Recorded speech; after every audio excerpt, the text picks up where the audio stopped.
Allah, c'est le créateur de toutes choses. C'est Allah qui nous a créés. Allah, c'est lui le premier, c'est lui le dernier. Hein, si on lit le Coran, Allah, il nous parle à travers le Coran. C'est lui qui supervise toutes choses. C'est lui le guide. C'est lui qui a 99 meilleurs noms. Hein, c'est lui le roi, c'est lui qui a les meilleures qualités. Hein, c'est lui qui nous a donné la vie. Hein, si on médite sur notre création, chaque jour, chaque matin, dans la glace, il dit comment un être humain, il ne peut pas faire ce qu'on a. L'être humain ne peut pas créer. Parce que le mot création, elle vient d'Allah. L'être humain, il construit, il fabrique, il copie, mais il ne crée pas. C'est Allah le créateur. Allah, je remercie Allah d'abord, personnellement, de me faire musulman. Il m'a guidé dans l'islam. Parce que c'est un grand bienfait. Et comme on dit, n'en déplaise aux négateurs, la lumière d'Allah s'accomplira.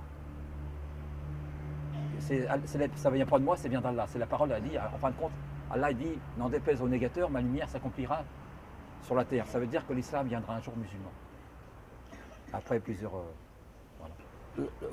Donc je reviens à ce que j'ai dit, le problème c'est que chaque musulman, et le monde de l'islam, c'est vaste. Parce que chaque pays a sa vision. Hein, si on prend la vision de l'Arabie Saoudite, l'islam, comme j'étais au pèlerinage l'année dernière, comment dire, l'islam c'est la paix. Donc il y a des gens qui servent justement de l'islam pour faire la violence. C'est pas ça l'islam. Donc c'est ça. Donc moi j'invite à plus de... Je ne donne pas de conseils en fin de compte. Ma vision, pour moi, elle est simple. La religion de l'islam, c'est la paix et la sérénité. Bon, mais il y a des musulmans qui n'ont pas compris ça. Ils pensent que comme ils appellent le mot djihad, c'est pas bon. Djihad, c'est en fin de compte, c'est envers soi-même. C'est comment dire, c'est les passions.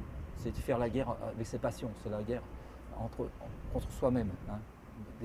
Mais l'islam en général, bon, comment dire.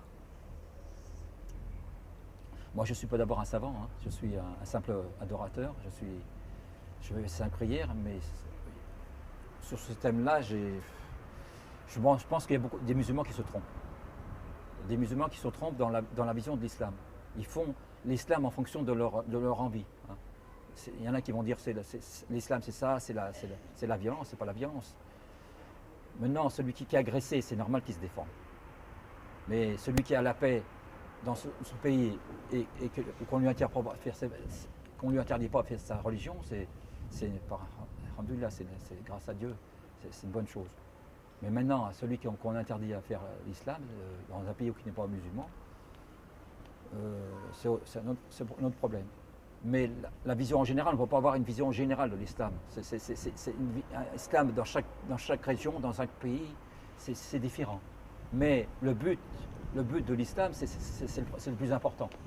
Le but de l'islam, c'est chaque musulman, il doit travailler pour l'au-delà. C'est ça le plus important.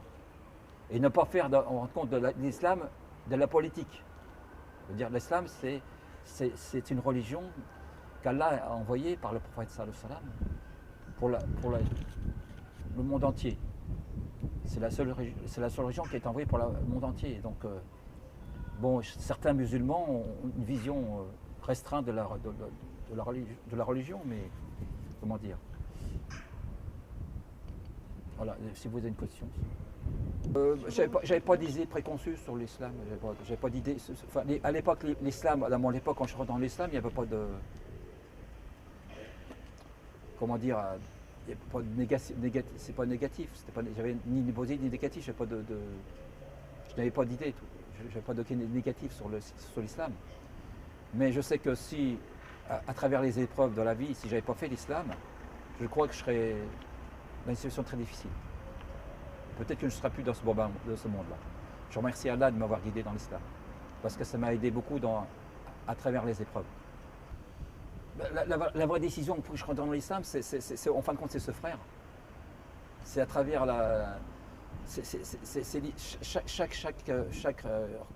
je pense que chaque personne qui rentre dans l'islam, qui n'est pas musulman d'origine, Allah lui donne quelque chose qui correspond à ce, qui va être étonné. Moi j'étais étonné à travers son visage. Une autre personne va lire le Coran, ils vont dire c'est ça la vérité, les paroles. Moi quand j'ai lu le Coran, c'était... Bon, moi j'étais étonné parce que j'avais vu qu'il y avait des paroles qui concernaient la Bible, hein, Jésus, j'étais... Bon. Et donc les prophètes, et j'ai compris que tous les prophètes, et le dernier prophète, c'était le prophète Mohammed sallallahu alayhi wa sallam. Donc pour moi c'était ben, il n'y avait pas d'étonnement. Le plus grand étonnement c'était à travers la réaction du frère Kamel. Et donc pour moi c'était une obligation à travers les épreuves, parce que j'ai eu beaucoup d'épreuves à l'époque, et toujours encore actuellement, de faire la pratique. Mais malheureusement, juste après la mort de ma femme, j'ai arrêté, parce que j'avais beaucoup d'épreuves. Chose qu'il n'aura pas fallu que je fasse. J'ai arrêté pendant 2 ans la prière. Mais j'avais toujours l'intention de la refaire. Et le 14, je me rappelle, le 14 juillet 93, j'ai repris la prière, la pratique de la religion. Et jusqu'à aujourd'hui, j'ai pu arrêter. Bah, c'est une très bonne question. Très bonne question dans ce sens que la question c'est l'évolution de l'islam. Bah, l'islam par elle-même c'est le comportement. Parce que si vous avez un bon comportement, les gens ils se poseront des questions, c'est qui ces gens-là? Si vous voyez, si par exemple c'est des choses simples de la vie courante. Hein, vous enlevez un simple objet de la route ou un chemin qui vous enlevez, ça fait partie de l'islam, c'est le comportement. Et à travers le comportement, le bon comportement, les gens chercheront à savoir c'est quoi cette religion, c'est qui ces gens-là. Parce qu'ils n'ont pas un comportement comme les autres. Le respect des gens. Hein. Si on prend l'exemple d'un écolier, par exemple, son père, on lui a demandé, mais comment se fait-il que votre enfant n'est pas comme les autres enfants? Il est sage, il écoute, il est respectueux. Aux enfants musulmans qui, eux, ils sont agités, ils sont plus dans l'activité. Hein. C'est une image. Mais son père a répondu, mais mon fils, il est pratiquant. Donc si on veut que l'islam évolue, moi je pense que ça passe à travers la pratique de la religion. Hein. Et à partir du moment où la pratique de la religion, elle transforme l'être à travers son comportement. Donc je pense que l'évolution de l'islam, une fois que la pratique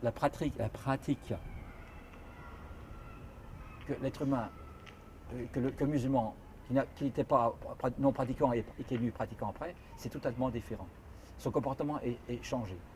Et donc, si l'islam passe par là, c'est une action individuelle, ça peut avoir des conséquences extraordinaires sur l'étendue de la vision des islams des non-musulmans. Voilà, je ne sais pas si c'est clair, mais c'est ça. J'en ai pas parlé. J'en parlais, il y avait un silence. Ils acceptaient en tant que, parce que dans la famille corse, on accepte. La famille, quoi qu'il fasse, on accepte. Mais on n'en parle pas. On ne parle pas j'ai jamais parlé de ma conversion et je n'ai pas donné d'explication. Parce que à l'époque, j'avais beaucoup d'épreuves. J'avais beaucoup d'épreuves et je ne voulais pas en parler. Et jusqu'à maintenant, j'en ai pas parlé. Et donc voilà. Donc à un moment-là, au moment de la prière, Kamel est rentré dans la mosquée et il est resté 3/4 d'heure. Et quand il est sorti, j'ai trouvé qu'il s'était passé quelque chose. Son visage s'était transformé. Dans ce sens qu'en arabe on appelle ça la lumière, nour. Et je me dis, il s'est passé quelque chose. J'ai posé la question, Kamel, qu'est-ce qui s'est passé? Tu es tout blanc. Et à travers son silence, je me suis dit, il ne m'a pas répondu. Il y avait un silence très très long. Et dans mon cœur, je me suis dit, il s'est passé quelque chose. Je dis, ma décision a été faite. Je dis, c'est ça la vérité. Quand il est rentré, il est sorti, c'est plus pareil. Il s'est passé quelque chose. Donc pour moi, c'était une forme de miracle. Et il dit, c'est ça, il y a quelque chose. Et je me suis dit, c'est ça que je veux faire. Donc ma décision était faite, dans le cœur. Je n'ai pas fait la shahada tout de suite, parce que je ne savais pas comment il fallait faire. Mais ma décision est prise. Pour moi, c'était fait. Et 6 mois après, il m'a invité à faire l'attestation de foi, la shahada, dans un foyer africain à Paris, à côté de Vincennes, porte de Vincennes. Et là, on m'a proposé de choisir un nom. On m'a énuméré plusieurs prénoms. Et j'ai dit Youssouf, Joseph en français. Et ma conversion en fait. Et de là, j'ai commencé à... mais il faut dire aussi que ma femme, à l'époque j'étais marié, ma femme était portugaise. Mais malheureusement, les Portugais de l'ancienne génération, dans les années, elle était née en 1940, ils tenaient à leur religion. C'était malheureusement l'Église, Jésus, tout ça. Et moi, c'était très difficile pour amener à lui dire que j'étais musulman. Et donc j'avais commencé à arrêter l'alcool, le porc. Et ensuite, un jour, je me rappelle, j'étais le matin, un soir, j'étais au lit, je lui ai dit, tu sais, Nana, je vais faire l'islam. Et elle a réagi très négativement, elle s'est mise en colère. J'ai dit, qu'est-ce que tu dis là, tu me racontes des histoires. Et j'ai rien dit. Et c'était en 1990, donc en 91, février 91, elle a commencé à avoir des problèmes de santé. Et Allah, il me l'a enlevé le 5 avril 1991. Elle est morte d'un cancer. Et à travers cette épreuve, j'ai compris qu'Allah voulait que je fasse l'islam, mais je l'ai pris comme ça. Il fallait que ma femme parte de ce bas monde parce que j'aurais peut-être pas pu faire l'islam. Mais avec cette première femme-là, j'ai eu un enfant qui a maintenant 28 ans, une fille de 28 ans. Et voilà.